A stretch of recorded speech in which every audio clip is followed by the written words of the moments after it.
All right, folks, it's time for Random Rush. You know what that means. I listen to Rush Limbaugh for 60 seconds. I respond in 90. It is now 1:22 p.m. East Coast time. Privileges that give so much to so few. He's really upset about that.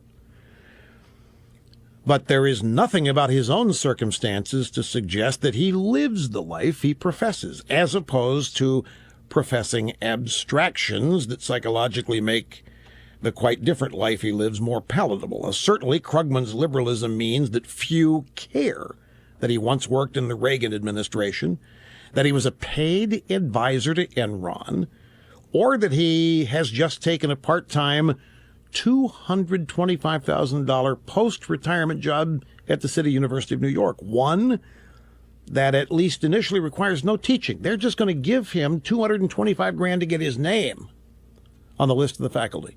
He don't have to teach. He don't have to show up. It's like a Michelle Obama no-show job at the hospital in Chicago. Given what the City of New York, University of New York, is said to pay its exploited part-timers, university could have offered 75 courses. All right, here Rush is attempting to probably not talk about Michael Sam in the NFL today. And so he takes up an old story of Paul Krugman getting $250,000 a year as a professor at CUNY. He does not have to teach in the first year. He does teach after that. But we see professors getting paid for research and publishing all the time. And the reality is that Krugman was probably making more at Princeton as a professor, a Nobel Prize-winning economist. Never mind what he would get in the private sector. The bottom line is that this guy is eminently qualified as an educator. He has been a professor for years and years. He's probably taking less than he got at Princeton.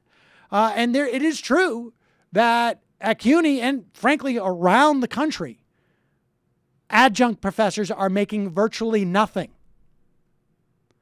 But it is hard to believe that Krugman will not bring in more money for that university long term than short term in terms of being able to get grants and endowments. But when you really don't want to dedicate 3 hours of your show to how you were forced to watch a football player kiss another man, well, then Paul Krugman is your last refuge. That was well done, but I'm disappointed in Rush. I mean, my God, that's like an old Krugman story on the weekend after his favorite sport. I know. As well as some of his own possibly repressed inclinations have been brought into play, and he's really talking about CUNY. He really let us down. Dude. Probably should have done the first segment.